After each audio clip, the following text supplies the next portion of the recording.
Waverly Hills Sanatorium loomed against the twilight sky, a massive structure enveloped in whispers of its haunted past.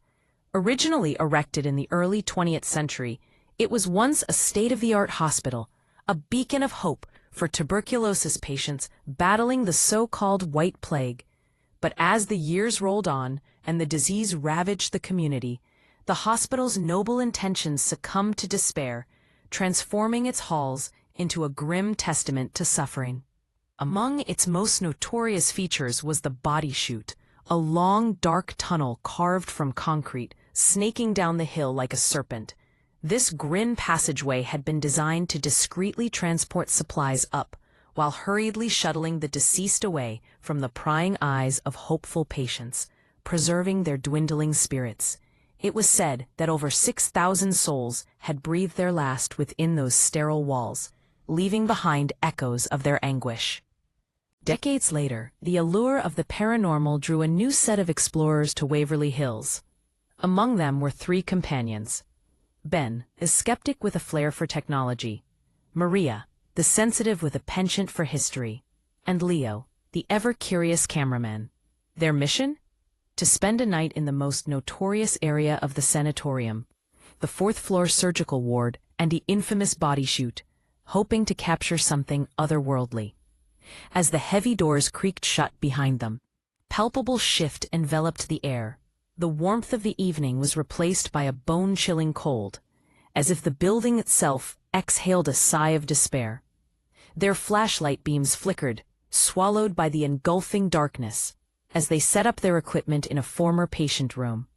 Suddenly, the EMF detectors exploded with readings, and the temperature plummeted, sending shivers down their spines. Maria was the first to succumb to the oppressive atmosphere.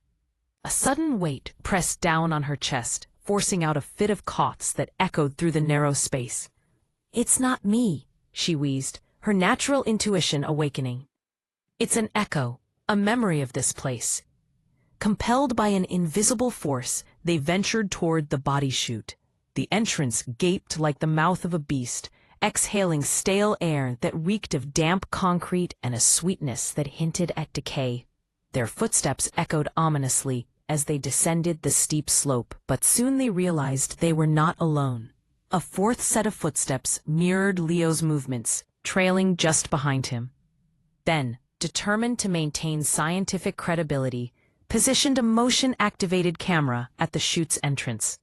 As he fiddled with the settings, Maria's voice recorder, unintentionally left on, captured a faint whisper that sent chills down their spines. "Don't go down." Despite their dread, they pressed deeper into the tunnel. Each step weighed heavier with a crushing sense of hopelessness, as if the very walls wept with sorrow. Leo, squinting through his camera, suddenly lowered it, his face draining of color. "I just saw a shadow," he muttered, fear dancing in his eyes. "A tall one. It moved right past the camera." They replayed the footage, and as the grainy screen flickered to life, a tall, dark shape glided across the frame. Sleek and deliberately enigmatic. Terror coiled around them, tightening its grip as a chilling sound slithered from the depths of the chute. An agonizing groan of wheels, the unmistakable sound of a gurney being pushed, its metal frame protesting against the eerie silence. But behind them, the tunnel lay empty. The noise grew louder, closer, accompanied by the chorus of rattling coughs, a haunting symphony of the dying. Panic ignited in their chests, and they scrambled back, their own breaths echoing frantically as they raced up the chute. Bursting into the basement, the sounds vanished, leaving behind an eerie silence that felt heavier than before. Gathering their scattered equipment, they prepared to leave, the dread of their investigation consuming them. Just before exiting, Ben checked the motion-activated camera he had set up at the chute's entrance. Scrolling through the images, his heart raced as he saw it. The dark threshold of the Body Chute, and just inside stood a gaunt figure in a patient's gown. Hollow eyes bore into the lens, one hand raised not in greeting, but as if to ward off something unseen. They never returned. The tale of Waverly Hills Sanatorium is not simply about one ghost. It is woven from the heart-wrenching stories of thousands. The Body Chute had served as a conduit for their sorrow, a reminder that some echoes of the past are too loud to ever fade away.